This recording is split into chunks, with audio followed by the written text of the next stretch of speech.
Ladies and gentlemen, we at the Bearded Opinion have some bad news for you. We regret to inform you that after Callum's disappearance after the end of the last episode, we have unfortunately found him alive and well. Hiya! So yeah, he's here. You dickhead. How are we, peeps? Nice to be speaking to you again. Well, talking at you. Talking at you, yeah. Don't get me wrong, by the way, in case you didn't get it, it was a joke. He didn't bugger off to Ibiza. Yeah, I didn't really go to... Trust me, mate, I ain't got that kind of money. Or a passport. So yeah, there's his first problem. Right, so we're back, as usual. This is episode something or other. And 19. We are going to do our usual format again. Yeah. We're getting back into the swing of it now. So we've got a selection of stories from the Metro, a couple of games to talk about, and a few films to talk about as well. Yeah, so we're going to jump straight into it with the films, I think, as usual. Yeah. And we're going to go with a film that has basically just been redone, rebooted, remastered, you know, the whole shebang. It's a redo. It's a redo of It. Yeah. Yeah. From Christ knows when. God, it was like 70s? Was it I don't 70s? Wait, when? When was it? When was it? When was it? When was it? Movie. When was what? 1990. 1990. I was close by saying 80s. So hold on, how many years later? 17. 17. No, 27. 27. All right, whatever. Yeah. I'm not awake. So it's 27 years later. 27 years later, and they finally redone It. I don't think they needed to be honest. No, I don't, because it's still fucking terrifies kids these days. From what I've seen so far, does look pretty good. Pennywise looks scary, which is good. Because to me, unfortunately, Tim Curry's Pennywise wasn't that scary. Not to me, but it was to some people. It terrifies. It was to some people. I was watching a YouTuber's. It was like story time. Right. And to try and connect with his audience, he was telling them funny stories about his past. Yeah. And it was when he was with his partner at the time, and they were all round one of their friends' houses, and they were all watching it. And he said, if you can imagine it, it was like a huge open plan building. Yeah. And there was a long corridor. One side went off to one bedroom, one side went off to another bedroom, and at the end of this corridor was the bathroom. So they'd all been watching it. And their friend was 7 foot tall, 7 foot wide, black as the night sky. Now, this is what he said, so don't shout at me for being racist, right? I'm trying to quote you. So his missus goes off to the bathroom, this guy who's telling the story, and they've been watching it. Now, it's pitch black down this corridor. Well, it's not, the light switch is at their end, the TV end. The other end. Not at the bathroom end. So she goes to the bathroom in, you know, lights, all fine. This black guy gets up, and he lives with them. So he lives in the spare room, they have the master room, and he turns off the light, and he goes and hides in his doorway, and it's pitch black now. You know, dead of night, It. And she doesn't like It at all. She's never liked it. So he starts, so she comes down the hallway, and he creeps up behind her as she goes past the room and goes, "We all folk down here, Johnny." And at this moment, he says, she levitates up, spins round, and he's a big guy, proper bodybuilder type, smacks him like 24 times while in midair, and flies back into the bathroom, slamming the door and bolting it. She was that scared. This guy, this proves how scared she was. Apparently he had bruises all down his arms where she'd whacked him, and it took She's a mix of fight and flight then. She weren't like one or the other. It's, I'm going to fucking knock you out and then I'm running. Give you an idea. They got it. It was like half an hour, 20 minutes later. She gets out the bathroom. 10 minutes later, after hearing all this, they hear at the door. The neighbours had rang the police after hearing this woman scream at this, and they had to explain this whole thing to the cops. And it was like, I want to do that now, but I need someone with that kind of house so I can do it. But that's how, you know, that was what the effect on like people was. Well, yeah, I mean, I get it. I mean, a lot of people are scared of clowns, you know. Yeah. And films like It are like the origins for that, especially for our generation. Yeah, I think that's where it came from. Things like It were the sort of the reason, and obviously, you know, you had the killer clown films and all that sort of stuff. But It for a lot of 90s kids was possibly one of the first real Probably horrors. even 80s kids, because they'd have only been like 10 at most. Yeah, when it exactly. came So, out. you know, a lot of 90s and 80s kids, one of the first proper horror movies they watched was possibly it. And Yeah. at the end of the day, for me, it's nice to see.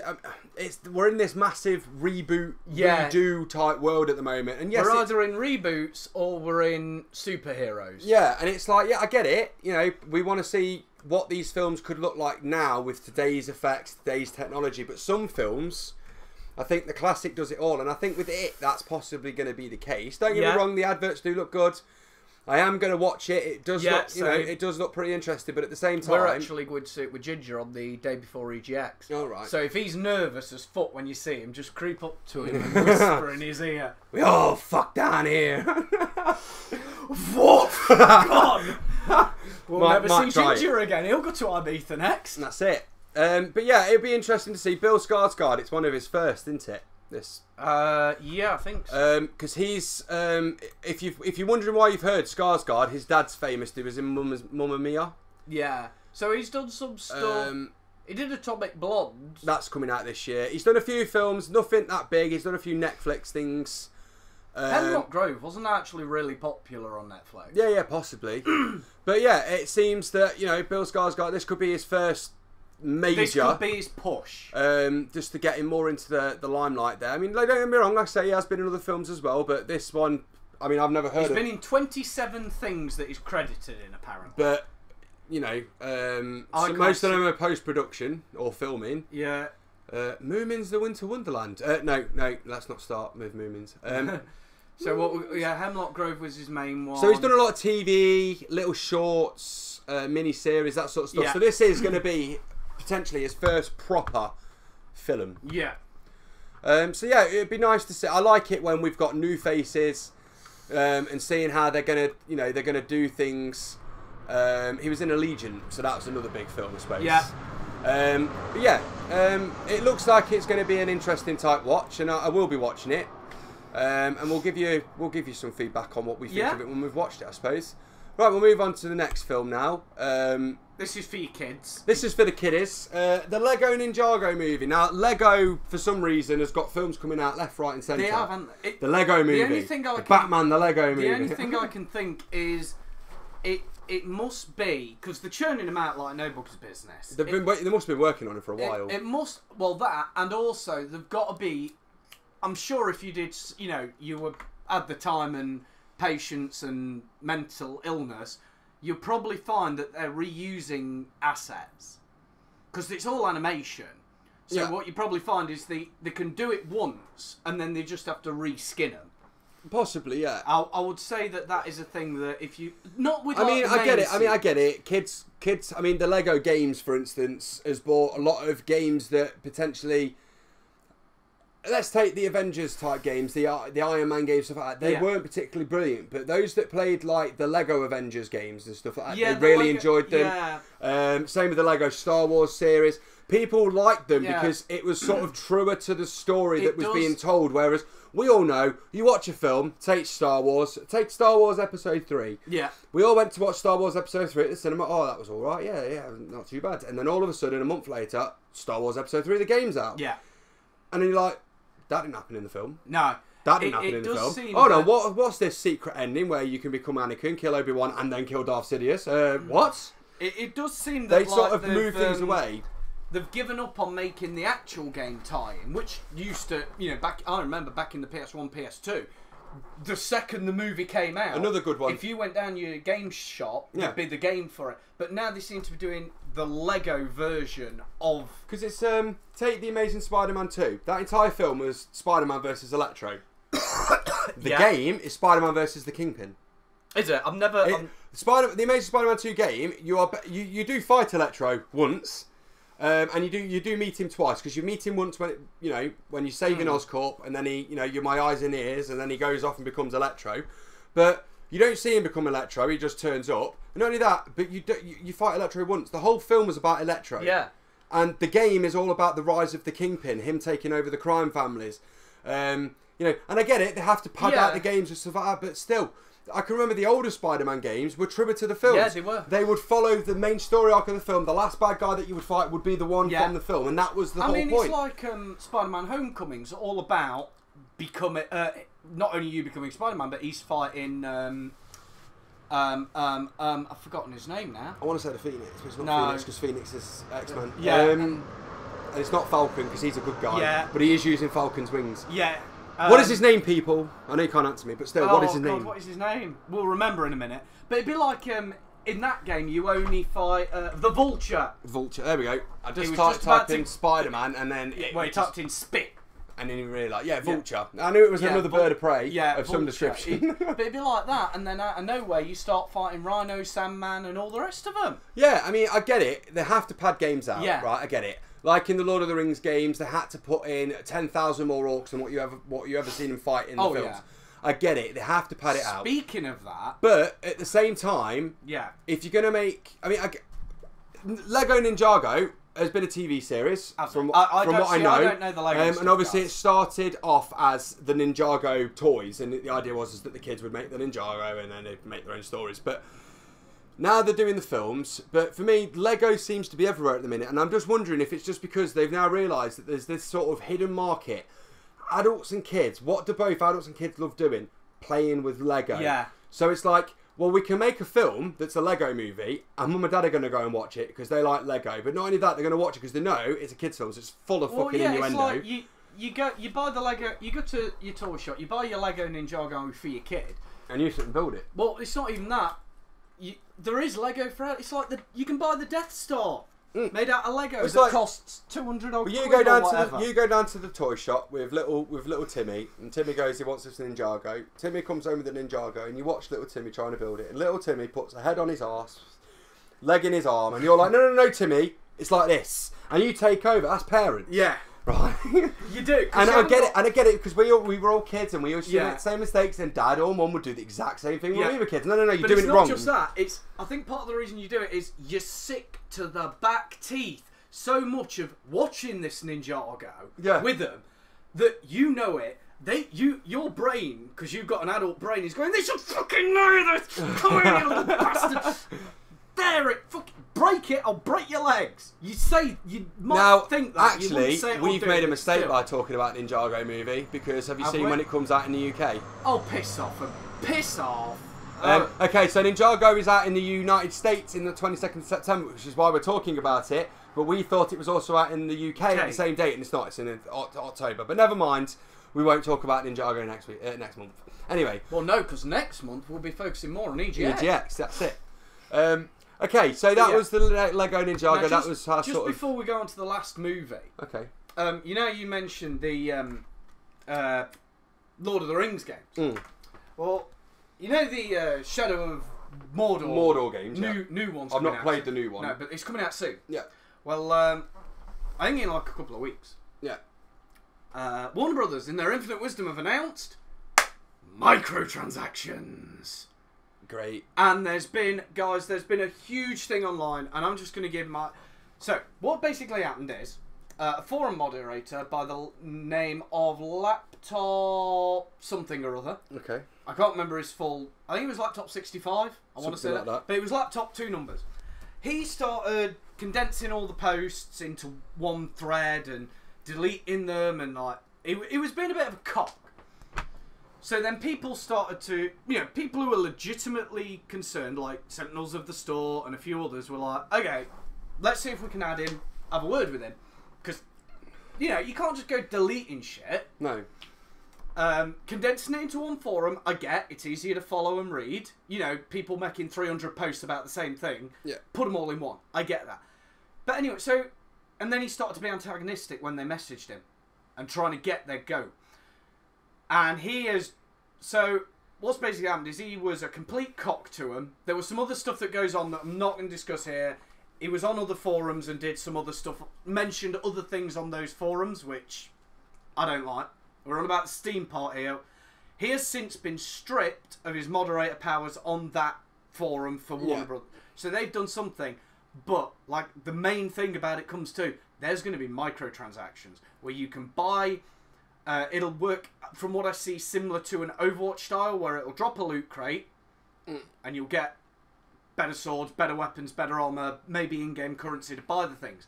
Now, they've said it's not pay to win or pay to play. You can still grind up and get all your stuff.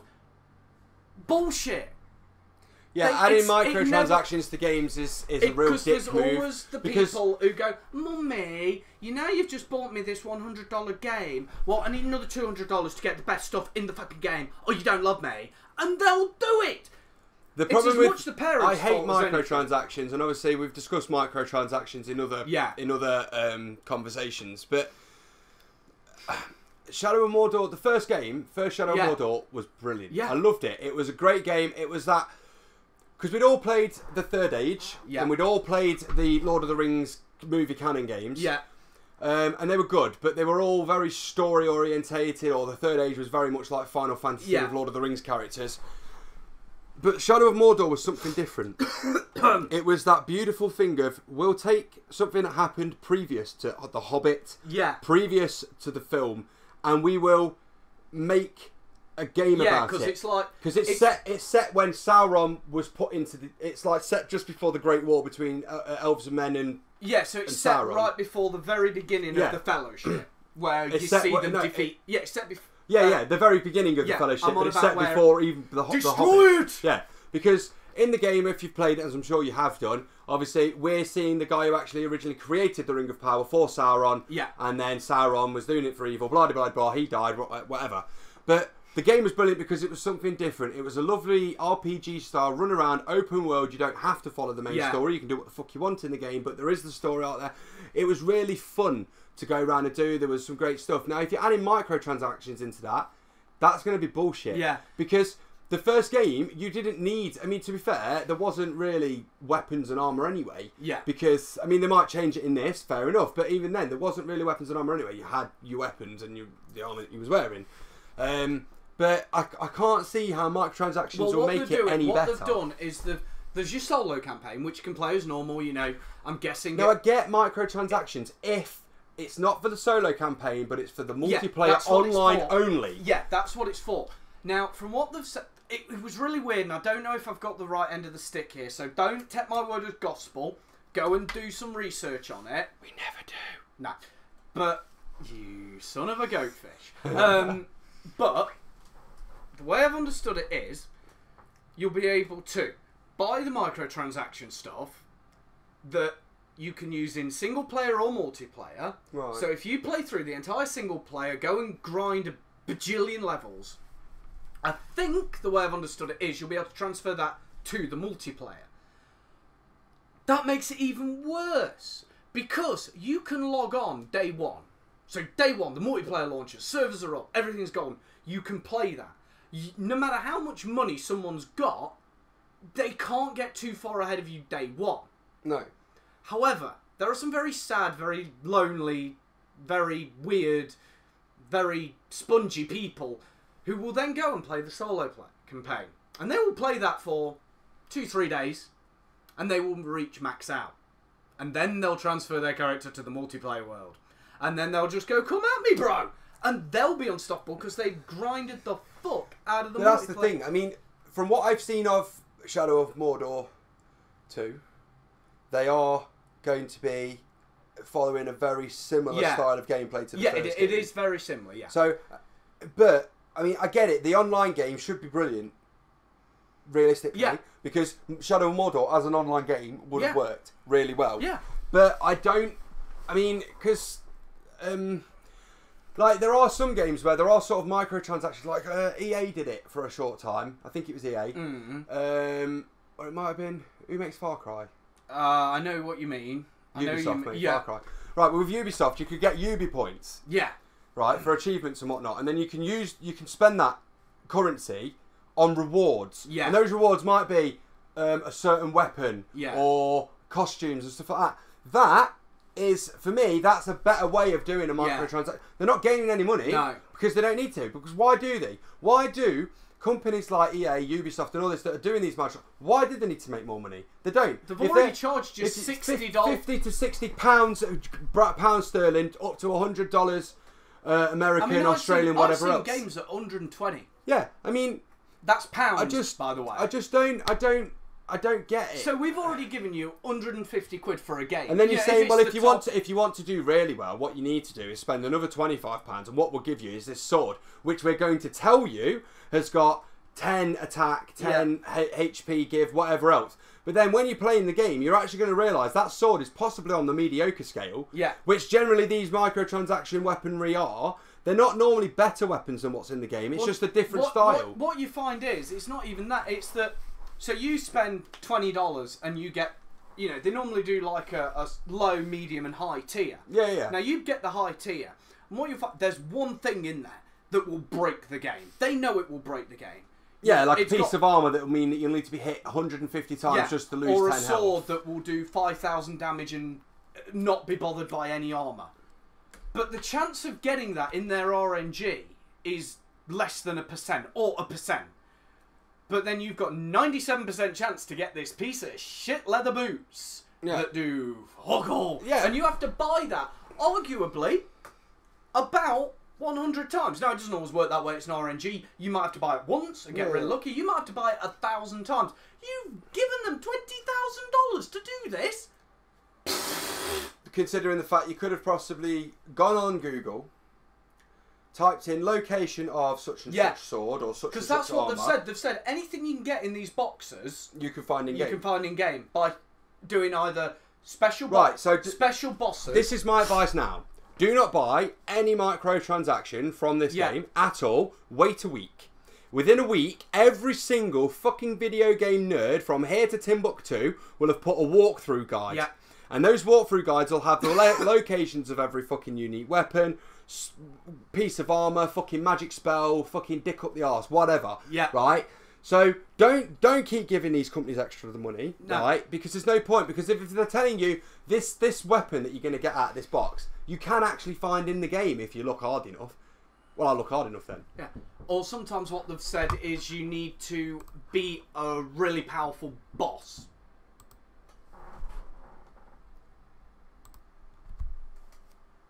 And this big boss will maybe... It might only spawn, you know, every so often. Yeah. But you'll beat him, and then he'll drop, really good tier loot. So he's not... It will be an optional boss in the multiplayer world, but if you beat him, you're golden. Yeah. The thing is, and that's how they've done it. So you can spend the money on these microtransactions and get and maybe get it. And you can get the best gear you can by playing through the game normally, you know, beating your standard bosses. Then you go around and you do the optional bosses, and they'll give you better gear. I mean, basically, let's put microtransactions to what they actually are. It's premium cheating. Yeah. And I'm sorry, but I do my cheating for free. Well, that's the thing. Do you remember, right? You know what I mean? It used to be, you get your game and then you buy the magazine from Nintendo or Microsoft or Sony. And they'll give you the cheat codes. And they'll say, playing GTA 2 or whatever, type in XX up down YB7. Nowadays. And you get, you know, unlimited ammo. Nowadays, you buy this $29.99 day one DLC patch and you will get unlimited ammo. It's like, no. Unless of course, you're one of these lovely gamers like Mr. Antifun, who I use all the time. Right. So you'll have to credit him. Right. Because he is brilliant. Mr. Antifun is a trainer maker. And trainers, if you don't know, they basically use a software called normally Cheat Engine, which basically goes into the memory root of the game and finds the certain addresses that have got the right values, and you change them or whatever else. You get unlimited ammo, no recoil, all this sort of stuff. But he does it, puts it all into a lovely little executable, starts it up, it's already hotkeyed, you don't have to do I mean, I'm guessing else. for the most part he will... Is he like an ethical one? Or is it, so he'll only do it for like single player. So if there's ones for multiplayer... he doesn't do... but he doesn't even attempt it. Yeah, because... Doesn't even attempt... It's like even... Take the GTA 5 modders, right? A lot of the GTA 5 mods you cannot use online. They will not let you use it. 9 times out of 10, a lot of the mod, like... what was it? The one I used to use, Move model, I don't know what it was, but that one literally told you straight away this will not work online. It's for single player only. And then see, they're the ones I don't mind, because in a single player you're not bothering anyone. No, but but that's the point. He will make these trainers, and that is the way that 9 times out of 10 nowadays, most games developers do not do cheat codes. Unless, of course, you're talking about games such as like Skyrim, but then again, it's not really cheat codes. You're actually opening up the developer's command console and adding commands as you were, you know, the people that were making the game. But there's no such thing really nowadays as cheat codes. No. What you do get now is basically mods or trainers or hacks of some way. Microtransactions are the exact same thing as a trainer or a mod or a hack. All they've done is they've said, well, if you want it, you pay us for it. And then that... Whereas back in the day, you would have paid £5. Extra will do the exact same thing as this free one, but you just pay for it, and then it just edits the config for you. Yeah, that's all it's doing. But years ago, like you're saying, you'd buy a magazine. That magazine might be £5 or £6. Maybe if it was an official walkthrough guide with cheat codes and extra, they used to range to £10 to £20. Yeah. But then, you know, you buy that, but then that book is not just one cheat that you've bought, one microtransaction. That book is life to that game. You can literally do everything in that game. If you read up on it enough, I remember I used to buy the Pokemon ones. So it'd tell you, in this area, there are Pidgeys, Raticas, and then you get all your team, and then it go, for the first gym, go to this area, catch this, and level it up to this level, and you'll one-shot everything. I find in games... where there's an online system multiplayer, if you leave it to be multiplayer trains up and does what they need to do, fine. Because I don't like COD, but at least when COD did that, that's what they did. You know, you would have to actually rank up and rank up and prestige and rank up and rank up and to get to this ultimate stage, right? I get it. But with these sorts of online games now, although they say it's not pay to win, it is pay to win. Yeah. Innit? If you're going to be buying a sword, like you said, it's got 5,000 damage, armour that cannot be penetrated, basically makes you godlike, and you basically can do what the fuck you want in that game, you've just basically gone, right, well, what I'm going to do is I'm going to take the fun straight out of everyone else's life by making me undefeatable, and then I'm going to run around like a dickhead and farm. I don't need to farm because I can't get any better, but I'm going to do it anyway because that's my life. It's sad and it's pathetic. Yeah. I get it. If you're stuck in mobile phone games, there are certain points when you get... And you're like, right, I don't want to, but for $1.99, I'm going to buy this power-ups box. And it's going to be 10 of each power-up to be able to match all these bloody candies or whatever else. I get it.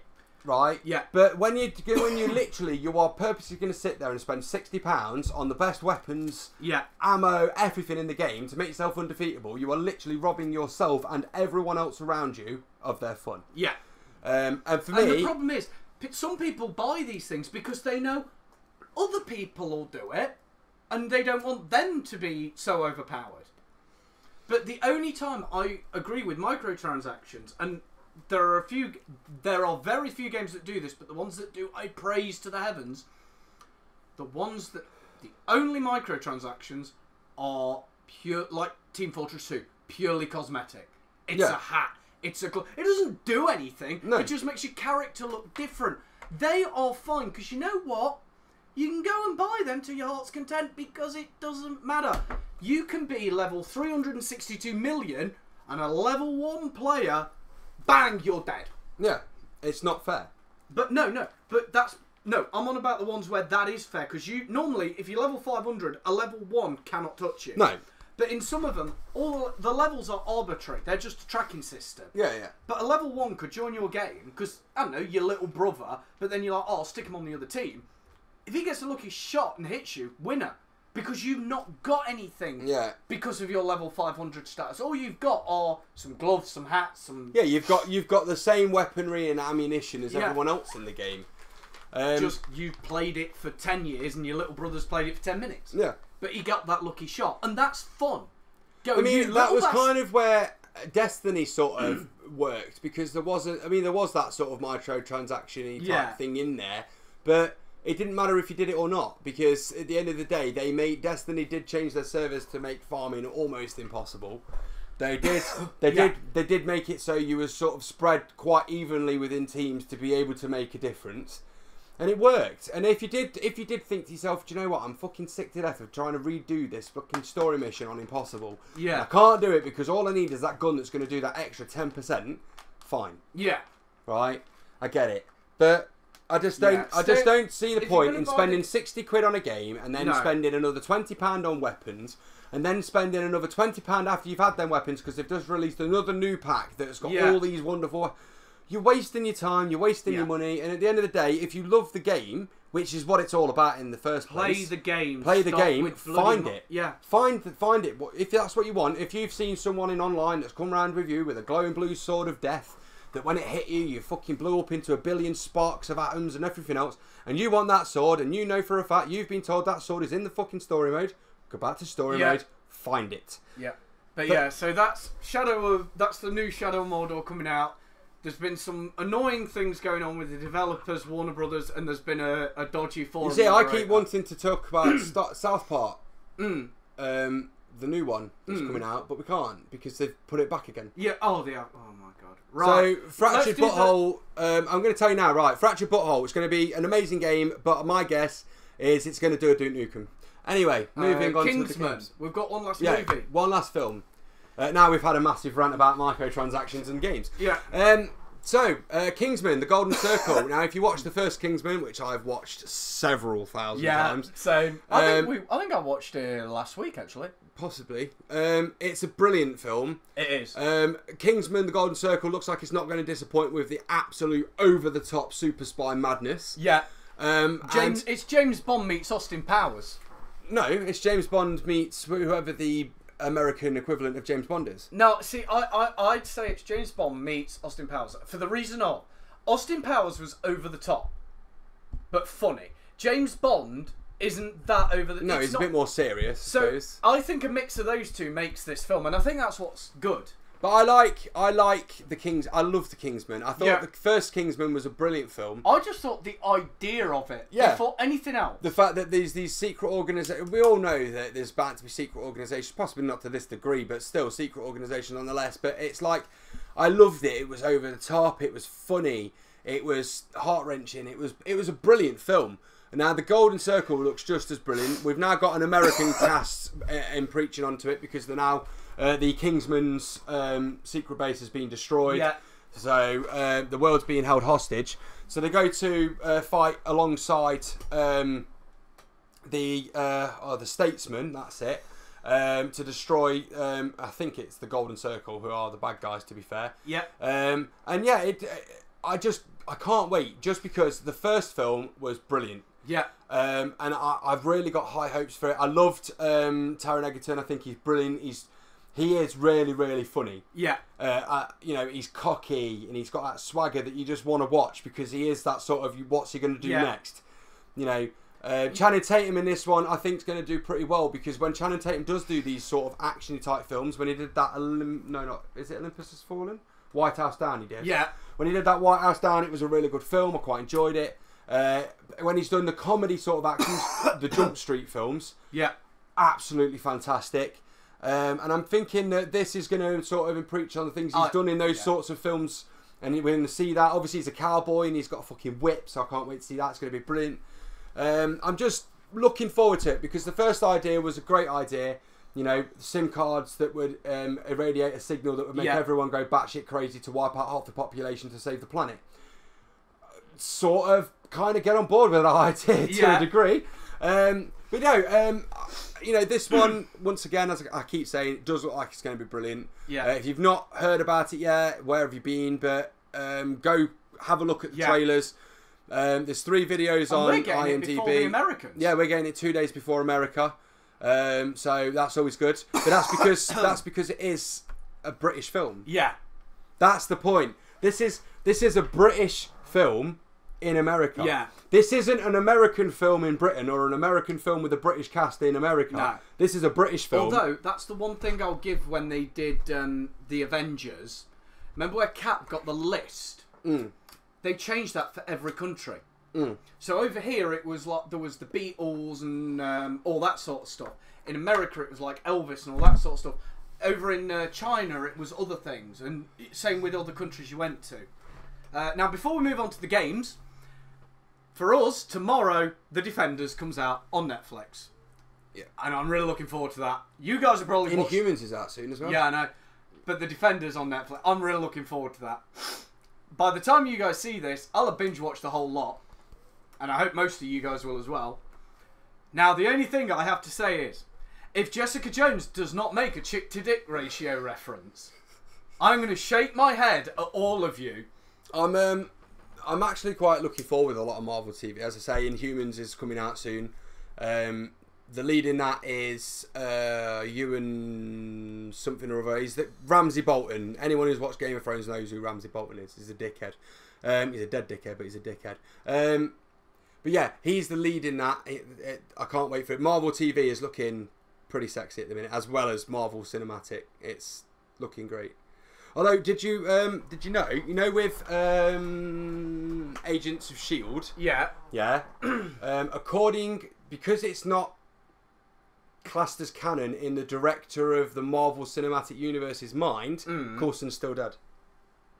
Really? Is that Get your head. That's what he said. Because everyone's been asking, how is Coulson still alive? And people are saying, well, maybe they're going to do that whole thing that like this Kingsman's going to do with Colin Firth. Reports of my death have been, grossly overreacted or all the rest of it. Over-exaggerated. But according to, please tell me his name. Oh. Joss Whedon. According to Joss Whedon, Coulson is dead. Right. So according to Whedon, the Agents of S.H.I.E.L.D. can't be canon because Coulson is dead. Unless they were trying to go, because there was this whole story arc in the comics they were talking about where Coulson was cloned. Yeah. And then he learned about, they had to basically wipe his memories because if he found out he was a clone, he'd go mad and die, basically. Yeah. And that's the theory that they were playing with. To try and say, is that how it did? In the comics, people die and come back all the time. Exactly. So I think it all depends on what. Basically, the way I see it, at the end of the day, it depends what eventually Disney want to do. Yeah. At the end of the day. The way I see it, though, is if they're going to do that, all I'm saying is don't forget that Marvel is set within several different parallel universes. So basically, the Agents of S.H.I.E.L.D. is a parallel to the cinematic universe, and it's a parallel in which Coulson wasn't stabbed in the back by Loki. Yeah. Or was stabbed in the back by Loki, but it wasn't fatal. Yeah. Basically. But yeah, I just wanted to add that to it. Yeah, same with the Defenders. They do reference a lot that I think it's in one of the it's either in Luke Cage or Jessica Jones. Yeah. Someone references the first attack on New York. Yeah. With the first Avengers, and they reference that because someone's got a bootleg homemade DVD of it, and he's selling it on the street corner. And they basically do. Do you remember the episode of Torchwood where she's got the video camera and she says, "Jack once told us about this great man, the Doctor, and how and it must be moments like this he looks down on us in shame." It's the same thing. They're doing things that aren't blipping on the Avengers' radar because it's not a superpowered monstrosity. Yeah. It's like these guys are more or less human. Obviously, they've got abilities, but they're still more or less human. And that's what they are. They're the guys who are there going, this guy hasn't really got that big of superpowers. No. He's not trying to conquer the whole world, so the Avengers aren't. It's kind of like, a lot of people were wondering why Spider-Man had been brought into the MCU. Yeah.'t obviously he generally focused on small-time crime within New York. But, funny enough, all of the other, apart from Agents of S.H.I.E.L.D., all of the other Marvel TV is canon. Yes. Is classed as canon because they have spoiled it a little bit by saying that all of the up-and-coming TV characters will be making an appearance in that happened after there was a rumour that got started by somebody on a random forum. Nothing to do with anything, just an idiot who thought it'd be clever, saying that the guy who plays Matt Murdock in Daredevil was on about quitting because he was annoyed that they might recast them in the movie. So there'll be a Daredevil, there'll be a Luke Cage, there'll be a Jessica Jones, there'll be an Iron Fist, but they'll be recast as the more comic book style. Yeah. Because in the TV series, obviously Daredevil's the only one who wears the outfit. It answers all of the... It hasn't answered Luke yet, but in the Jessica Jones one, it answers that when she started, she was wearing the purple costume from Jessica Jones. She was like, fuck this shit. Iron Fist, the costume was a different Iron Fist to the one he is. Mm-hmm. And it's not answered Luke yet. But they were going with. They thought they were going to go. They said, "Oh, they're going to go with the costume ones, which means it won't be these guys. It'll be new guys, and the Daredevil guy's going to quit." And it was like, and Marvel came out and were like, "You on drugs? This? We've heard nothing about this. No one from our department has said shit about this." Because when this was released, why would they do that anyway? Because they didn't do that with Peggy Carter. Yeah, but it was the thing of we've not said shit. Because when this was released, they didn't know what they were going to do yet. No. As far, they might, for all they know at But the minute with the Defenders. More to the point, why would they go with more of the costume ones anyway? When Hawkeye doesn't wear his traditional purple fucking Bowman's outfit. Widow is in her outfit, I suppose. Who else isn't? There's a few others. Like Banner never wears purple shorts. Yeah. Or never. trousers. Or trousers. So they're not all technically in their classic. He only wears the purple trousers at the end of the Avengers 1 when he de-transforms. Yeah, because and the he's security wearing guard gives hands him and clothes. Yeah, but other than that, they're not in their and then obviously traditional. That's even the Captain secret. America's. I'm always saying. Although Captain America's outfit is based on the comic book one, it's still not the exact one because it's not bright blue. Yeah. It's a darker navy type blue. Yeah, more camouflaged. Yeah, they've made these modern aesthetic changes. Yeah, to make them more modern to fit into today's world. Even with the Daredevil costume, it's a deep night. So in shadow, you wouldn't see him.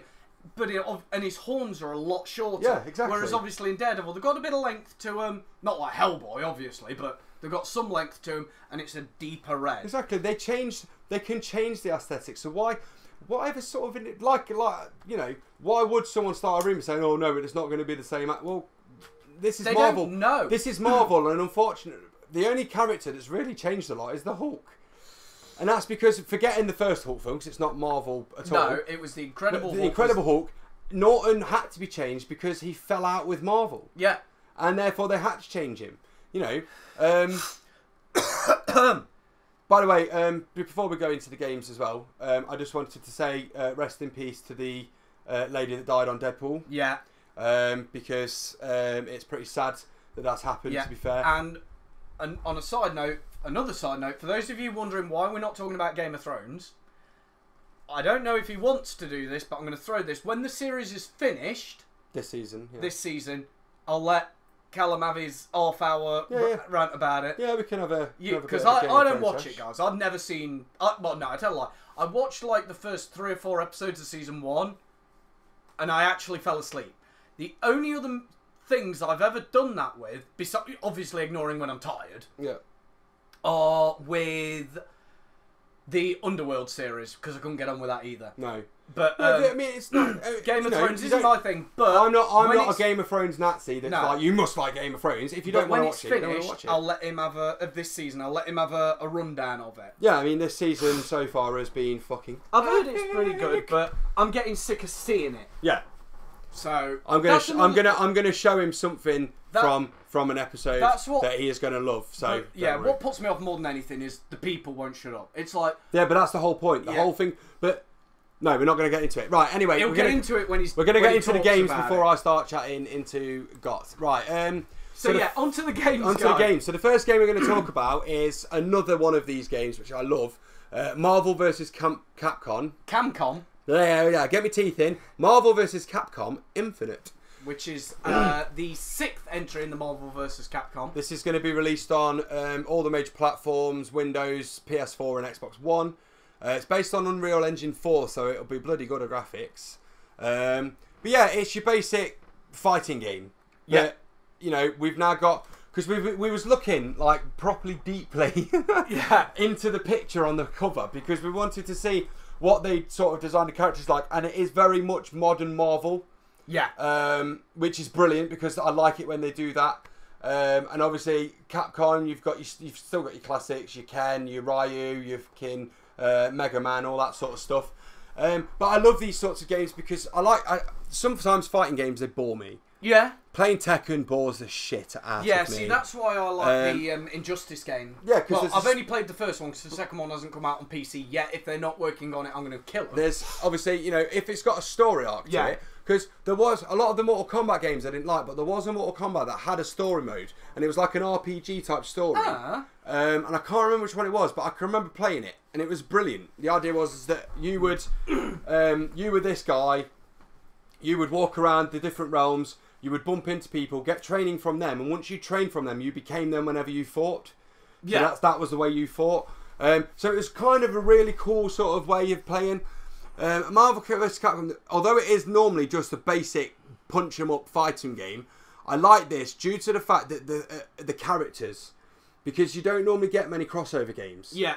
You normally get, you know, it's all Mortal Kombat characters, and I'm sorry, but once you've played any Mortal Kombat game, you know what the characters are all capable of. You know what special moves are going to be. This is something that has come now that Disney dissolved its gaming division. Yeah. Because obviously when they got the Marvel license, they basically said, yeah, sorry Capcom, we're going to take your license, we're going to do our own games. Nothing they can do. But then obviously they dissolved the gaming division of Disney because I think a lot of it came out when basically Kingdom Hearts started to make a lot of noise with Kingdom Hearts 3 being announced. Finally. And they were like, well, you're still making these games with Square Enix. You know, they're not your team, but you've given the full license to Square Enix again. And they were kind of like, yeah, truth be told, we're getting rid of our gaming division. We're not making any fucking money. Because they weren't. That's why it went, guys. Black and white.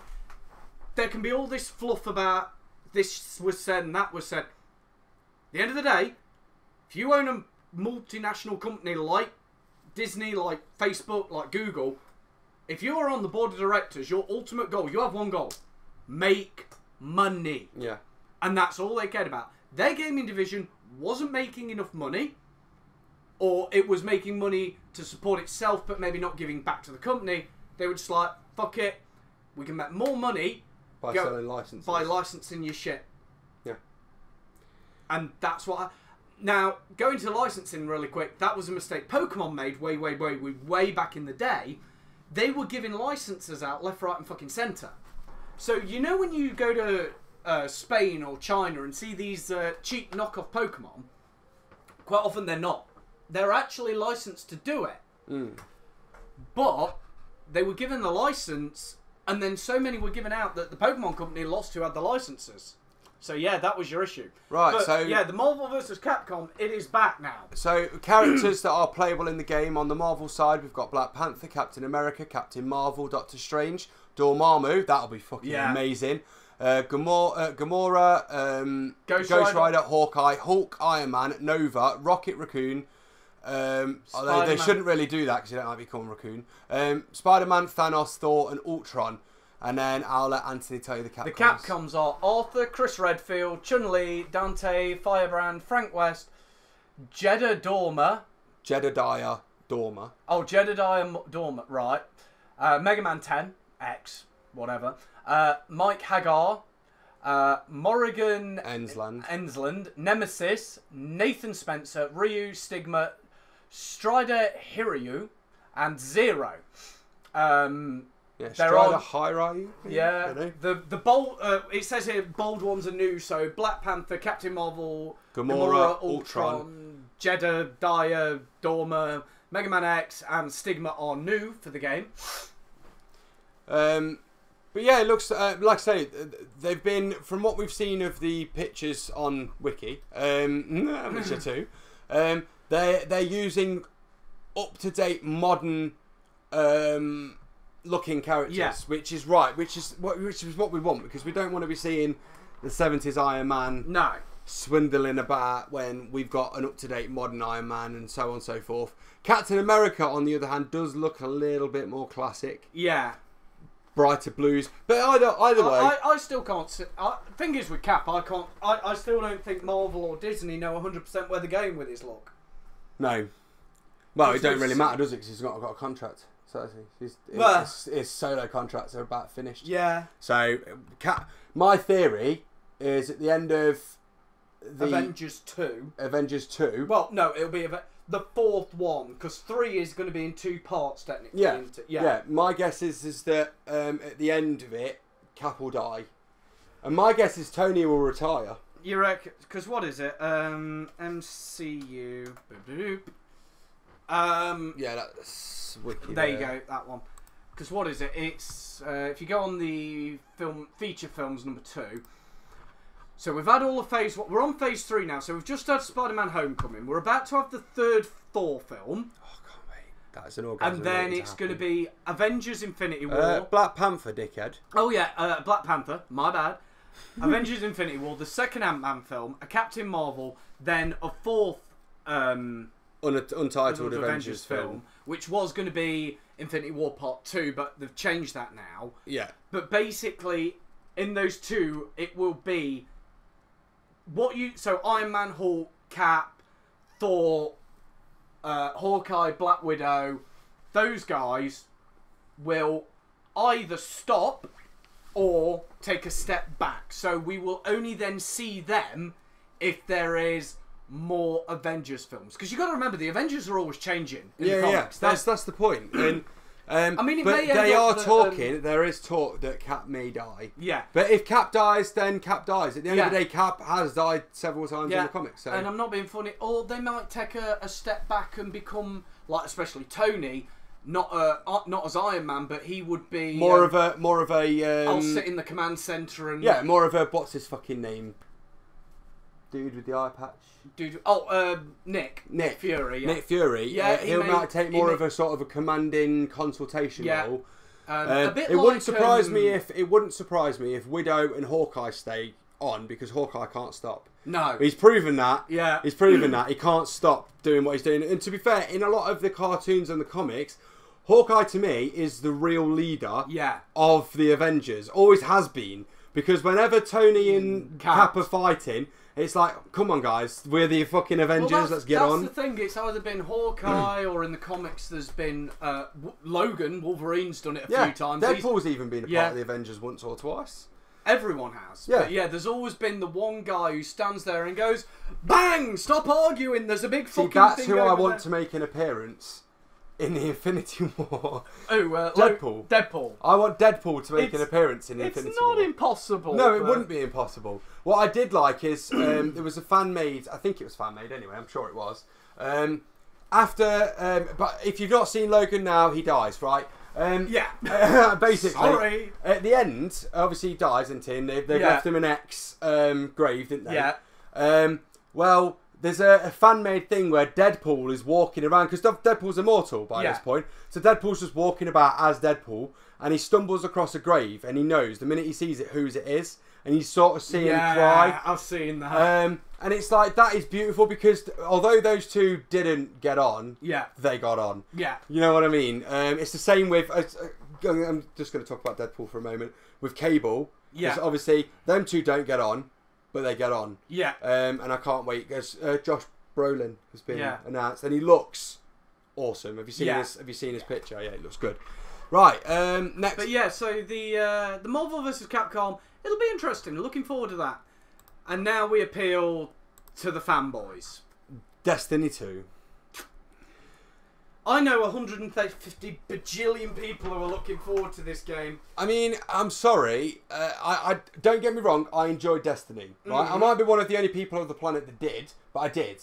Right, I loved the first Destiny. It was a good game. I know loads of people who love it. But I was so disappointed by the letdown of, there will be DLCs, there will be extra things going on. Wasn't that going to be it? Because they released the initial game. It was didn't they say that there was going to be a DLC every sort of 3 months? For wasn't the original plan 10 years? 10 years. It was supposed to be like a 10-year game plan. The idea is that you would get Destiny, and Destiny would update so much that, sort of like how Skyrim's been going for like 8 years, although the DLCs and mods for that are mainly fan-made, Destiny were going to attempt to do what Skyrim did with fans professionally. Yeah.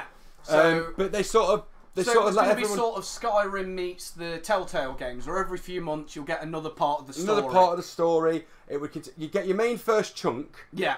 And then instead of getting like a chunk that's going to be like an hour, that chunk would be an extra 4 to 8 hours gameplay. Yeah. So you were basically, these DLCs were going to cost you 30-40 quid, but they would be literally another game. Yeah. So basically how it used to work in the old days, when you buy a game and then they sell you the expansion pack, which would give you another 40 hours of gameplay. Obviously scaled down to how games are like today, that it would give you another 4 to 8 hours worth of gameplay, and it was going to be such a great idea. and then it But just they've scrapped that now and scrapped come it. out with Destiny 2. yeah.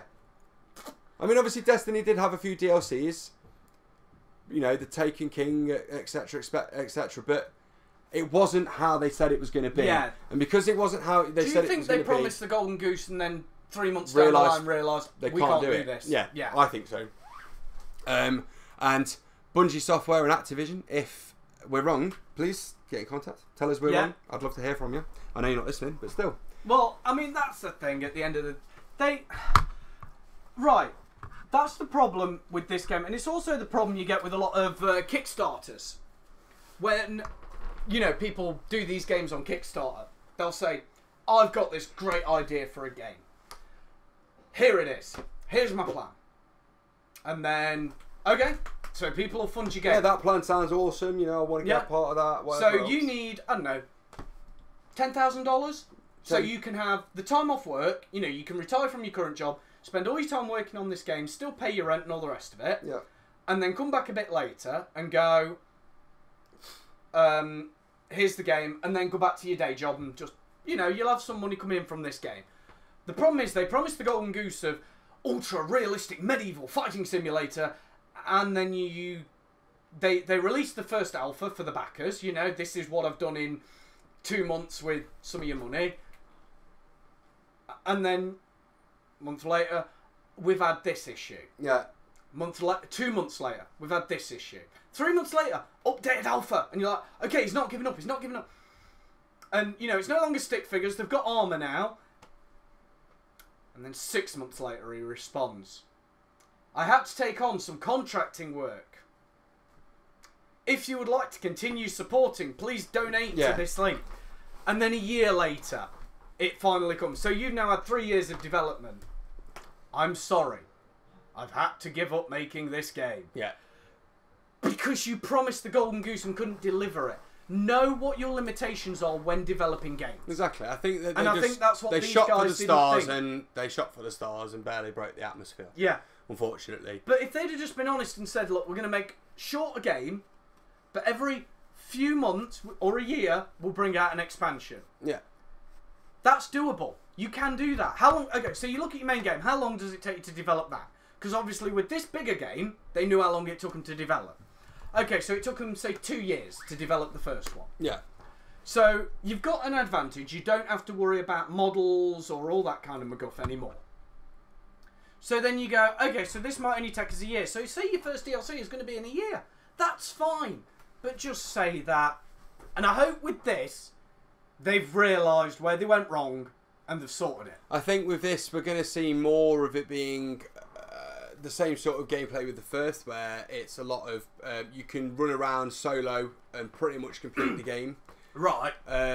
Or you can, when I say run around solo and basically complete the game, what I mean is that you run around and do what you want to do when you want to do it, but then certain missions, they can't be played one player, so it's got to be a minimum of two, so they force you with whoever's in that level, and then it's basically you're going to have to work together, because there's no killing each other in story mode. No. You can't do it. You can only do that in the arena. So it kind of works because, you know, I like that idea, you know. I don't normally play MMOs. They're not my type of thing, but when I did play Destiny, I did really enjoy it. It's another one of these games though where you have to be hooked up to the tinterwebs. Yeah. It's a little bit annoying because that's the way gaming's going now, and I personally like to be able to know that I don't have to be, you know, downloading gigabytes of data. Yeah. See, I only ever played Destiny. I mean, it's once for a unlimited, little but bit. you know what I mean. Because I was at a friend's and it was late night. It was playing Destiny, and I was just chilling out, and then the controller landed on me. So he was like, "There you go." I was like, I spent 10 minutes trying to figure out what button does fucking what. Well, controllers are easy. I mean, I'm a controller gamer. I hadn't picked up a controller in a few years at that point. Yeah, but I even was so, doing the keyboard controls. and mouse. Yeah, but controls on a controller haven't changed. Yeah, the buttons all but do the same things. it still took me a while to get up, and then when I figured out what I was doing, aim, shoot. what I was figuring out what I was doing, I was running, boom, and I was dead. I went, just threw it back at him and went, fuck that shit. If I can't do 2 seconds in a game, it ain't. I mean, obviously, if you're playing in an arena now, if you'd have had you playing story mode, quiet area, so you could sort of learn it a little bit better, you probably would have had a better experience. Now, for me, I like the way Destiny does it. You in story mode campaign missions, whenever you're running around the map, like the normal, main story map, there's no killing each other. You're running around, you're doing this, you're doing that, you're doing the other. You're working together or you're not working together. That's the way it goes. And then obviously if you want to battle each other and get good levels up, you then go into the arenas, and that's when you do your basic, your normal Call of Duty type See, stuff. I think this was before they did those patches, and it was still when people were running around farming you. Yeah. When I played it, I think that was what it was. So I could have been anywhere and just. But I mean, when we was at EGX last year, it was a very popular game. You know, the queues were at the building for it. As with Battlefield 1. But I don't know. I'll enjoy playing it, I'm sure. Yeah. And it will be interesting to play. I mean, it's a 56 quid game when it comes out. Yeah. So it won't be something I buy straight away. I'll get hold of it at some point, but I'm not going to be rushing to the podium for it. So right, before we continue, I'm curious of what we're going to have on at this year's EGX. Yes. So there's going to be over 200 playable games. So there's going to be Dragon Ball Fighter Z. That could be interesting. There's going to be Minecraft, Overwatch, Project Cars 2, Street Fighter 5. Okay. There is going to be a huge collection of indie games. But yeah, one of my favourite looking stations of last year was literally the retro game station, where you had like the original Atari set up, for God's sake. Yeah. Bear in mind, guys, it's still like a month. They do tend to announce things in the last month. 34 days, 16 hours and around 58 minutes. So we'll be going in 36 days, 16 hours, bloody-bloody-blue. Yeah. Because we're going on the Saturday. So if any of you spot either of us, come say hi. Yeah, come say hello. We'll laugh at you. See if you just recognise the beards. We'll laugh at you. Yeah. Because we will be... Oh my God, can you imagine if we ever got that? Oh my God, it's them two from the Bearded Opinion. We'd just be sat there going, what the fuck? Someone watches Someone watching it, yeah. Someone watches this shit? Okay, so at the minute, we've gone through the main ones. The indies are Augmented Empire, Black and White Bushido, Guns, Gore and Cannoli 2. That sounds funny. It's Quiz Time, Lake Ridden, Mantis Burn Racing, Production Line, Quantum Shift, Shoe, Sunless Skies, Terra, Elemental Awakening. Tetra. Oh, Tetra, Elemental Awakening. Thea 2, The Shattering. And Wavy, the Rocket. I can't speak. So that's what's been announced so far. There's going to be other bits. The Street Fighter 5's a tournament. Yeah, so there'll be people playing that. There's career stuff. There's cosplay. There's business stuff. Games stuff. The retro game section's coming back. Yeah, retro gaming. Ancient to 360. 360's retro now? Apparently. Jeez. Tabletop gaming. Obviously, there'll be like 400 merch stalls, pretty much all with the similar merchandise at different prices, as usual. You'll see a Deadpool mask for a $5 on one and a Deadpool mask for a $10 on the other, and it'll be the same mask. Yeah. How much, so let's have a look. So the Saturday we're going, there's still some tickets left. Some tickets, but they're running low. Afternoon tickets, they're not saying they're running low yet. Yeah. We're not going to the party. Yeah, we're not mental. We're actually going back to my artist's house and playing some Dungeons and Dragons. It'll be his first time. Yeah. It's fine. Did we tell you what we've given you? No. Well, we've given you, basically, you are a fucking behemoth. You run in and hit shit. Yes. That's going to be you. You don't have to think. All you're going to have to do is go... I want to smash his head in. Yeah. You need a 22. 24! Woo! Yeah, that's basically it. So we've made it easier for you. Thursday's still looking good. Friday's still looking good. My phone's just gone off. Sunday's still looking good. But we are going on the Saturday. If you want to come in, there's the afternoon ticket that's 2 till 7.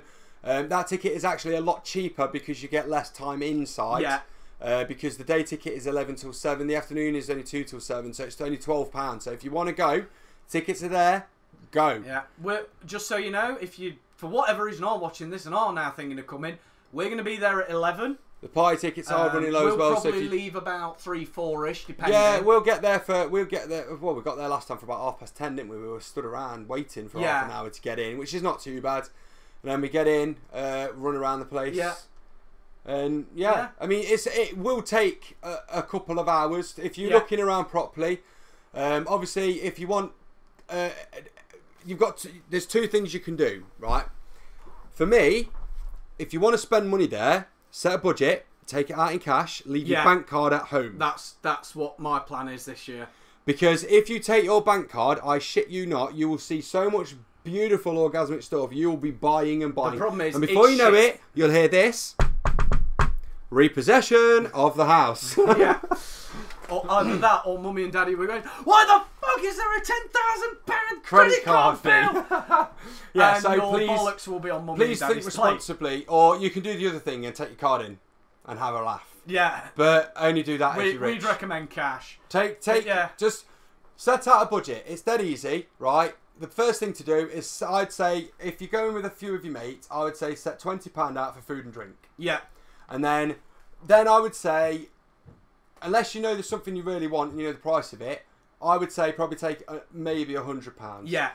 And then leave it at that, because otherwise you will literally walk out and bought something from every single merchandising store, and then possibly given donations into beta gaming because you played it for 10 minutes and you thought this is amazing, and then just don't do it. Also, with the beta gaming, don't worry, by the way, guys, about being sold something, because the beta games that are there, they have to have some kind of substance. Yeah. They're not just, here's 2 seconds. Well, I mean, not only that, I mean, there was a great game I played last year, JCB. Yeah. Sat on Mars, brilliant game, loved it. And then, of course, once you've played the beta, you get given a gift pack. Yeah. And my gift pack had a USB pen in it, 8GB USB stick. It had a T-shirt in it and information about the game, and stickers, all sorts. You know, not everyone wants it, but it's something you get for just playing it. There are some guys who just have free shit. So what we've got Virgin, Amazon, Xbox, and we've got all the standard partners and supporters and all the rest of it.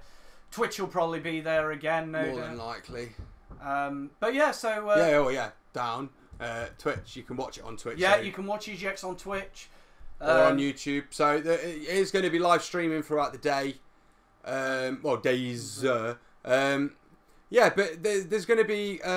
it was brilliant. My first time was last year. I loved it. It was a brilliant experience. If you don't like crowds, it's not for you, really, because it is really, really busy. And I mean, literally, you are all packed in like sardines, shuffling around 9 times out of 10. Yeah. Are they going? Who? Outside Xbox and Outside Extra. Yeah, looks like that. Oh, hold on. We'll be holding... Edition. If you don't know who Outside Xbox and Outside Extra are, go and watch them. They are brilliant. So yeah, they're going to be around. They'll probably have a queue 60 miles long. He just pointed at one of them and made the I fuck her. I'm gonna have to tell his missus that. She'd probably agree with you though. She probably knows. But yeah, so there's EGX this year looks amazing. It does seem that they're not going to be as plagued by the giants of the world this year. Because last year. I mean, last year it was mainly all about PlayStation's VR and Battlefield. I'm curious of what. Okay, all right. So they've used it's going to be Microsoft Studios there, but they've used the Minecraft logo to show what's one of the things. I'm curious to see what the Dragon Ball Fighter Z will have. Or Dragon Ball Fighters, yeah. Fighters. But yeah, so there'll be some more stuff coming over the next month. But it's not just about the big title games, because I'm not being funny, unless you're there like literally opening day, you are going to be waiting in a queue most of the day to play it. Tropico had a work colleague who went, and he bought a weekend pass last year. So he was there Thursday, Friday, Saturday, Sunday. Thursday, him and his mates spent the whole day queuing at the Battlefield one and played that. That was it. Yeah. No, sorry, I tell a lie. Thursday, they just wandered. Friday, they were at Battlefield. Yeah. Saturday, they didn't go because they went to the Friday night after party and got smashed. They lost the day then. Yeah. So they were meant to like go to the one of the talks, which I don't know. whatever, but they were going to go to one of them. They completely missed all that, so they wasted some money there. And then on the Sunday, they waited all day and played one other game. So they basically... Well, we were there. One of the main games I wanted to play when we was there was Little Nightmares. Yeah. And the queue was so big, I was like, I'll just wait. Yeah. I'll just wait for it to come out. So, you know, don't expect that you're going to be going on. If you go, the big titles will be there. And if you're going for the weekend, or you know, you are planning only want to play that one game, then go. You'll be in a queue all day. Fine, fair enough. It's up to you. But for me, it's not about... If you're only there for one day, don't waste your time in queues. For me, it's not about the big games when you're there. It's about the smaller games. Because it's the smaller games that, unfortunately, you're more likely going to end up buying. When you've bought the big game at 80 quid, realise there's only a 6-hour campaign, not really bothered with the online, and then you want to play another game, and the smaller game that's only 20 quid is actually 18 hours long. You know, so for me, play the smaller games. That's the thing that gets me, right? There's a huge thing about, with indie games... A lot of people generally price it as $1 or £1 per hour of gameplay. Yes. So if you get a 5-hour game, it's a £5. Depending on the game, you sometimes are willing to pay more. Why then do you not hold these big AAA titles up to the same standard? Exactly. In Dragon Ball Xenoverse 1 was a $40 game, I want to say off the top of my head. May have been a bit more. And there's about 8-9 hours of gameplay in it. So I shouldn't pay more than $10 by their logic. Yeah, but the thing is, though, is a lot of these bigger costing games, they then go, well, yeah, but it's not just about your gameplay. You're also paying for the cinematic experience of the cutscenes, and it's like, I'm not bothered about the fucking cutscenes. 9 times out of 10, the first thing I'm doing is mashing a button to try and skip the fuck. But the indie games have the cinematics as well. Yeah, but exactly. And I get it, because sometimes when you watch, when you do watch a AAA games and the cinematics, some of them are brilliant. I do get that, but at the same time, it's like, yeah, but the cinematic you're not playing. And I don't know if you're all like it, but 9 times out of 10, you are like, as soon as you see a cinematic, you're like, is it A? Is it this button? Is it enter? Is it escape? Can I get out of this cutscene? And then, or they'll pay, or you're paying for the credits, because I'm sick. I'm done with games where you cannot skip the credits. I am. And then they're like, yeah, but if you don't watch to the end of the credits, we won't save your game. So then, if you then load to try and start a new game with the old stuff, you're back at the boss again. And you're like, but I've just done this. Yeah. I'm sick so of that. You do what I do, don't you? You put your controller down and go and... Yeah, go and have a coffee. Do something different. But no, I agree with you there, but EGX is looking good. Over the next month, I'm sure they'll release more, because... Generally, they hold everything out till the last month. Yeah, they're normally all balls out. Do you want to come and see them? Yeah. Basically. Yeah, because they know they'll sell tickets on just, you know, a few games being announced. I guarantee you, because we're looking, we can fit most things on one view of his screen. Just about. If we zoomed out, we would. Yeah, by the time it's done, my finger will be tired. Yeah. Because there's the minute there's 5, 6, 7, 8, 9... 10, 11, 12, 13, 14, 15, 16, 17, 18 games announced. That's titled, and then they're not even including in that, like, the Retro Game Station is like 80, no, not 80 consoles, it's something like 80 different games there is to play there, though. I mean, they've said there are expected to be over 200 playable games, so, you know, they're not all going to be there. Over 150 of them will be indie games, so it's like, you know, that's pretty high. They'll be building it up over the next month, guys, because that's what EGX do. Because they create... They're not announcing everything under the sun at the minute, but what they've been doing is they've been ringing, emailing, texting probably, these game companies and developers going, do you want to come? Can you come? Are you coming? To set the best event for you. And then they'll tell you what's coming. Yeah. It is a bit... You've got to have faith in them. I'd say have faith in them. But yeah, so, EGX, there are some tickets left. Please, if you want to go, even if you're slightly interested, we're talking 12 quid, and if you're near Birmingham anyway, you know, 12 quid for a couple of hours. I mean, I know you can get to Birmingham on a train for about 12 quid. So if you're thinking, do I go for the whole day? That's 23 quid. Get the extra quid, get a train to Birmingham, and go for the afternoon. Go for the afternoon. You'll still have plenty of time to have, even if you're not really bothered about playing the games. And you like looking at people in costumes. Last year there was so much amazing cosplay. It was brilliant. So you know, it's not just a gaming convention. It's like a cosplay convention as well for gaming characters, and like there is the opportunity when you go here that you could, if you're interested in game development, coding, any of that sort of stuff, you could potentially walk into there and walk out with a bloody job. Yeah, or at least contact information. Yeah, you know. Where they'll turn around and go, look, you seem to know what you're doing. Here's a contact. Email me with some. This is not just a gaming convention; it's a networking convention. Yeah. So it looks like it's going to be really interesting. And yeah, obviously, guys, on the channel next month we'll be doing a big talk about this, and I will have on the Monday. So we'll be there on the Saturday. On the Monday, I'm going to produce a vlog for it. So that will be up on the Monday, and then on that Saturday, me and him will be sat talking about it properly. So you'll see it, and then you'll have like a retrospective of when we've had a chance to calm down from the hype, going, was it really worth it? Which will probably be yes. But we'll talk about that next month. So now, after we've been rambling for, oh my lord, this is a longer one. Okay. So now we're on to the news. The news. Well, we have had some rants in this one. We have. Okay. But that's what they like. Yeah. So I should just stop putting in rant timestamps. That's it. So we're now going to move on to this news. We're once again using the Metro. We're now at 122.8 million shares of the Metro. It goes up every time we read it. It's amazing. Yeah, so we've picked. He's picked 5. Yeah, normally this time. He picks everything. I've actually picked everything this I had week. to go and take the missus to work and stepdaughter to shopping. So that's my excuse. So yeah, we're going to start. Since he's got a car, he now knows what it's like. Yeah, I ain't really bothered. I enjoy it. No, I enjoy driving as well. So we're going to start off. Student doesn't get grades he wants on live TV. Woo! So basically, it's A-level results. Well, it was today. Yesterday. Today.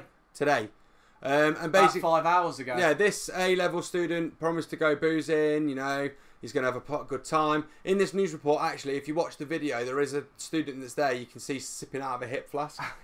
And unfortunately, when he opened his envelope, he was gutted because he only got 2 Bs, a C, and a D, which means he can no longer go to his first choice university, which was Queen's University in Belfast. He's now got to go to Hull. I feel for you, bro. I feel for you. Do you want to go to Hull? Do you want to go to Hull? No, thank you. But I mean, it's pretty funny. I mean, I would never have agreed to it. No, I would. Or what I would have done is I would have said, look, right, you're going to film it anyway, but can I open it first and decide, and then put it back in, and then look like I've opened it again? You know, it's TV for fuck's sake, you know. But no, he opened it and he was. Yeah. Thing is, right, I never got that I didn't have that when I went to college, because we had an option when I went to college, because we were doing a BTEC when I was at college, so it's a bit different. It looks like you. Fuck off. It looks like me 10 years ago, maybe. Yeah. So yeah, he. Oh no, maybe he don't look like you. Nah, not really. No, not even 10 years ago. No, but he's sipping from a hip flask. Hip flask. Hip flask. So I've got a stutter today. You haven't, yeah. But yeah, we didn't do that because we knew our grades before. They had to get officially released, but when I left college, we knew our results. Yeah. So I didn't have to worry about that. But when I was just there, so all summer, any mates who had done an A-level were shitting, because obviously A-levels do exams, BTECs don't. Yeah. And I did a BTEC. The A-levels are all there going, shit, I failed, I know I failed. And I'm just sat there going, I know I passed. Because all of it's coursework, which has already been marked, because you, obviously with coursework in college, anyone will know this, you do 2 submissions. You submit it, you get it back with your, you know, this is the grade you're at. If you want to improve it, you can. If you don't, tough. You just say, no, I'm good. But yeah, so I already knew my result then, which was a winner. Okay, so next story. Schoolboys locked themselves into Sainsbury's and ate £300 worth of food and alcohol. Good on them. More to the point, right? These supermarkets have motion censored alarms all over the place. Like, how the hell did no one notice? How? But yeah, they spent 4 hours inside Sainsbury's, 12 and 13, in East Kilbride in Scotland. That's why. Everyone was too drunk to know everyone what was going fucking. on. They were caught down an aisle by a night worker. Eventually, explains why the alarm's not on. Then they were just inside and managed to just scoot around the supermarket as they were restocking shelves. I'm guessing. I'd assume so. They arrived at the scene at around. Police arrived at the scene at around 2 a.m. and returned the boys to their parents, and that's it.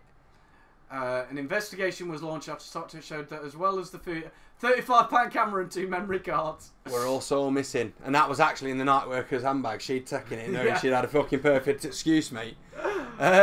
Sainsbury's have denied that the boys drank despite alcohol. claims made by a source of the Daily Record.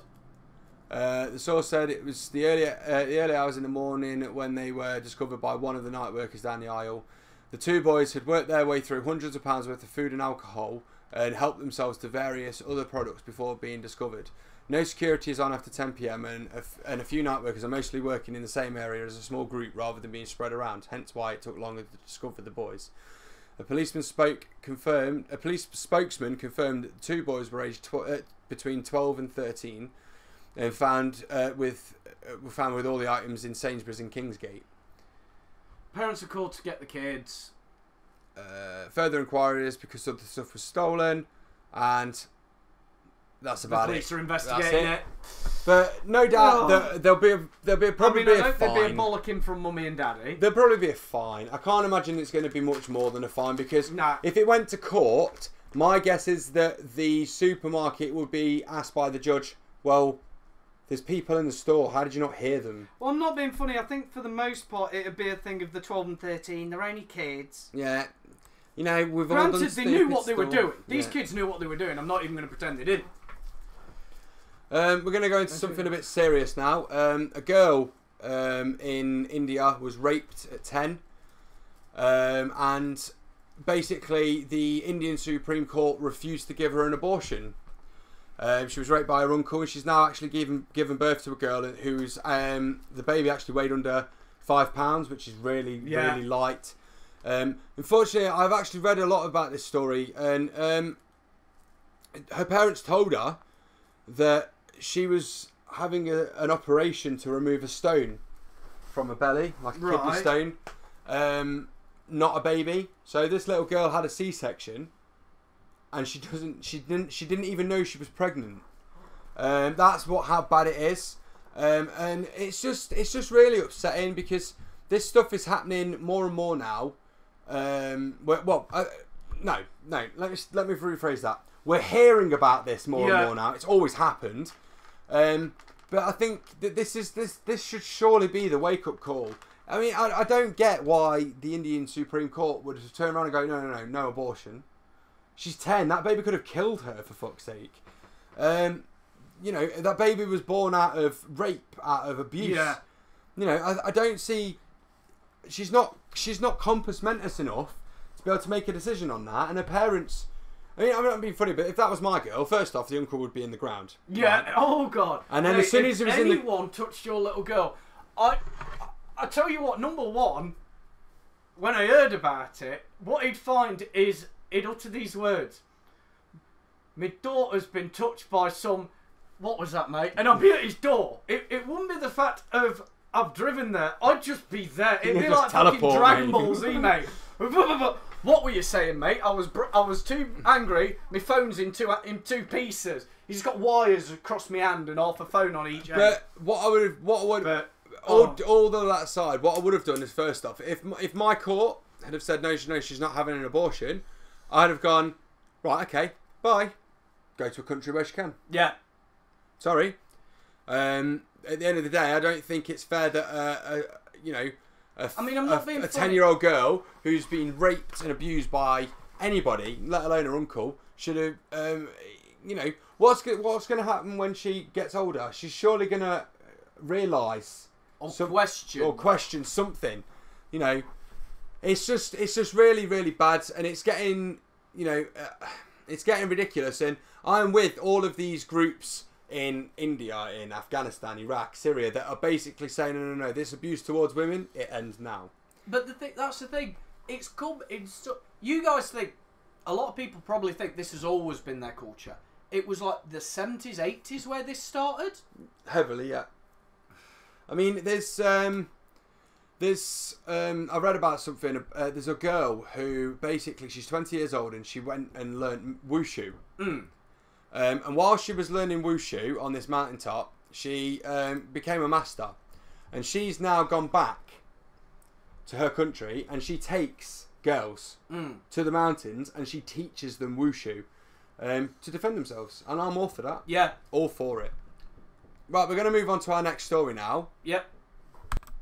Yeah, so this is a man buys 5,000 bowls of noodles to thank a restaurant for finding £35,000 engagement ring.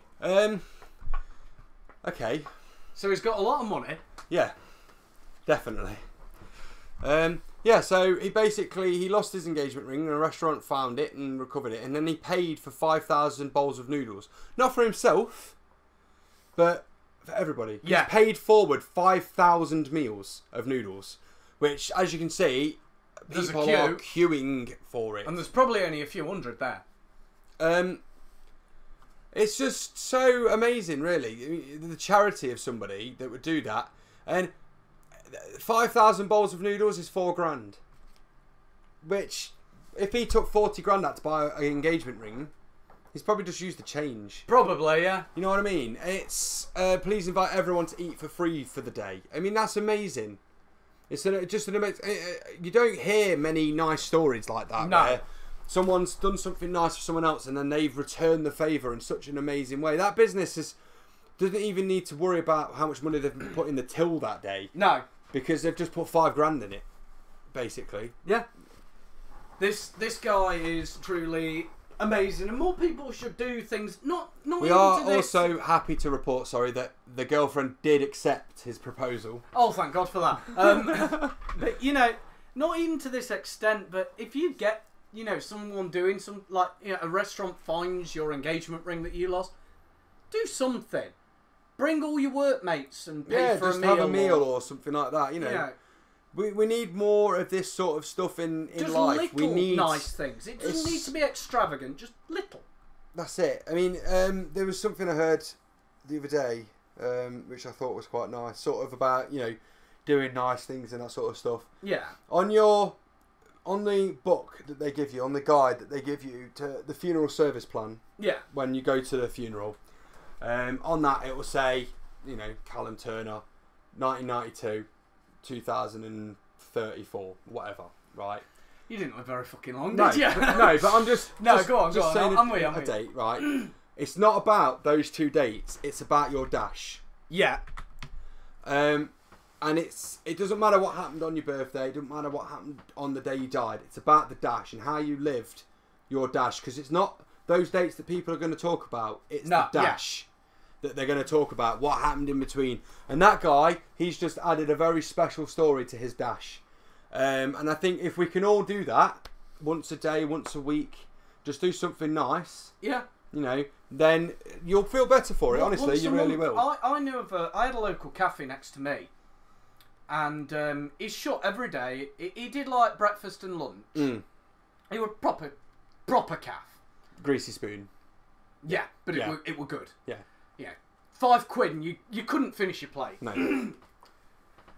So, what he'd do is, first thing, he had the pay it forward thing, where you could buy the homeless a coffee. He lived above this. He owned the building, which is rare in this day and age. You normally rent. It's not renting nowadays. But he owned it. He bought it. And he lived upstairs. And what he did is at 6, he shut at 5, did his cleaning, and then he'd open his doors at 7, and homeless people could come in and get a meal. And he'd bacon cob, sausage cob, just his basics, because obviously he couldn't go and give them everything. Full English. Couldn't give him a full English to every single person. He's not any money left. But a bacon cob, or even a sausage cob. Yeah, but that was what it was. Probably a sausage and egg. I think you could have any mix of two, and it was bacon, egg, sausage, mushroom, beans, tomatoes. Yeah. And then I think you also got a cob and a coffee or a drink. And a coffee or you could have any drink, and there was something else. I want to say it was a hash brown actually. I think he gave everyone a hash brown because hash browns are chuck the lot in, yeah. But then if you were really hard down, you could sleep on the floor of the if it was storming out. Yeah. What he'd do is he'd pull the shutters down over the till, and then he'd lock the door. And you could sleep on his floor. Not the most comfy sleep, but you'd be dry. Yeah. And then at 6 o'clock in the morning, he'd come down ready to open up for 7 for everyone's breakfast. And he'd make you another coffee, say, do you need the toilet? Take you to the show you where the toilet is. And he just did it. And it was off his own bat every night, without fail. And then the fucking council tried to say, well, you can't do that. And he literally showed him his property owner. Yeah. He went, why can't I? yeah, I own it. building. Yeah. And they couldn't do shit. No. And it's nice when you hear that sort of charity type thing. Yeah. Because it makes you feel good. It makes you feel good because it's nice to know that humanity still has that left. And with the amount of stuff we're hearing at the moment, it's all doom and gloom. Yeah. And it's nice to hear something that's not so doom and gloom. Like this next story. Yeah, this is just funny. A woman feels cheated and disappointed as jumbo sausage turns out to be tiny, like her husband. Sorry, love. No, so she'd bought these ye old oak jumbo hot dogs. 20 pack. 20 pack, which by the size of the packet, you would have thought they'd have been, Yeah. you know, big sausages. And she's pulled it out, and it's about the same size as your standard jarred hot dog. Yeah. Which I'd be a bit pissed off at as well. To be fair, that face she's pulling there is just like she looks at her husband. But I just wanted to add it in because I just thought it was hilarious. Because when you look at the picture, it almost looks like it was like the end of the batch. It does. And the machine just sort of, right. And then that bag moved on down the production line. And then the next bag got the proper sausages. Yeah. That's what it looks like to me. But it's just hilarious that this has made the news. Yeah. This is why I love the Metro, because stuff like this. Okay, this sausage was 10 centimetres long. Yeah. And obviously a jumbo, you're thinking at least 15. Yeah. You know, you want about a foot of sausage if you can. Did you know I figured out a way to make my penis 1 foot long? Yeah. I fold it in half. Yeah. I've been holding on to that one in for your days. dreams. Oh dear. Anyway. We said we had a farm foods leaflet come through the door and noticed they were advertising these packets of frozen jumbo sausage. And I was like, hey, new dildo. No, she didn't. We sometimes buy jumbo sausages that come in the tin, so we thought, we'd try the frozen ones to see what they were like. Well, like the tin ones, but frozen. And cold and hard. They bought the bag of sausages for $1.99. What the fucking hell were you expecting? $1.99. 20 jumbo. That's 20 jumbo sausages for $1.99. You want some jumbo sausages? You should be at least paying £2.50. Come on. That's ridiculous. Oh, $1.99. My sausages were only this big. Well, what do you expect? I'm sorry, but that there ain't a normal size sausage. That's a chip shop size small sausage, which isn't a normal size sausage. The average sausage, ladies and gentlemen, like a man's penis, is around about 6. No, we're in centimetres, not inches. Not like a man's penis at all. Sorry, 6 centimetres long is around the average size of a Richmond sausage. Okay, which is a standard. If you go and buy frozen sausages, that's a standard sausage. So, by all in rights, that sausage is nearly twice that length. Yeah. Therefore, jumbo. Especially in the days of, especially in today's world, where like a Kit Kat Duo is only 1 and a bit bigger than a normal Kit Kat. So she bought the bag for $1.99. And what are they saying? Upon closer inspection, they found that the regular size for 59p was for 8. Was measured about 9.5. the same. Right, it was about the same length. We felt cheated. Packaging? No, that's half a centimetre bigger. Therefore, it is a jumbo of the old version. A spokesman said, blah blah blah, jumbo packaging described too small to be jumbo. Wait, hold on. For pointing out that you described as jumbo on the packaging, it's too small to be called jumbo. We heard this on. I have no idea. That woman from that spokesman was talking bollocks. Am I missing something here? A spokeswoman from manufacturers, Ye Old Oak, thanks Sarah for pointing out that Ye Old Oak's new frozen hot dog, described as jumbo on the packaging, is too small to be called jumbo. Right. We hope this hasn't stopped. No. So the new frozen hot dog that's described as jumbo on the packaging, the sausage is itself too small to be called a jumbo. Right. So she's saying they need to give that woman a fucking medal because she is the art of fucking corporate bullshittery. Yeah. So what she's saying, without speak admitting fast, it, repetitive and fast, and they'll get confused and they'll agree. See, what she's saying is, she agrees with this woman. So all they're going to The do... jumbo word should be removed from the packaging, but they're not gonna. They're not gonna. No. So they're going to get rid of the word jumbo. Oh, Sarah Francis, my love. Get a life. Yeah, for $1.99. Now $1.99. I'm not being funny, but you can go and buy a bag of 40 sausage from Iceland for £2. Can you? Yeah. Oh. So for £2, she's been done out of 20 sausages. Excuse me. You know what I'm saying? Go to Iceland, love, better than Far Foods anyway. I don't go to either of them. Right, so this is our last story because we're about had you now for... No. We've about had you now for coming up to about an hour and 45 minutes.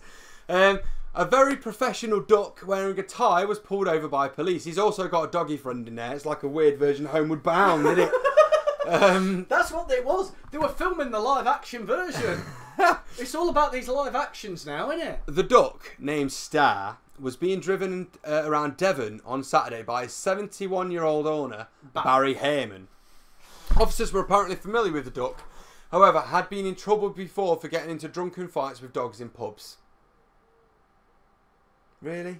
Barry, Star, and the dog were eventually set on their way, but officers did take photos to tweet later. Officer stops a car in a die. Alongside the image of Star, Sergeant Harry Tangier tweeted, "Officer stops a car with a duck wearing a tie, a dog, and an old man in it." That's it. It really happened. Really, it did. It does sound like it does sound like a joke. An officer Man pulls over a car. Yeah, an officer stops a car, and inside the car is a duck wearing a tie, a dog, and an old man in it. And then you're waiting for the punchline, aren't you? And what's the punchline? No.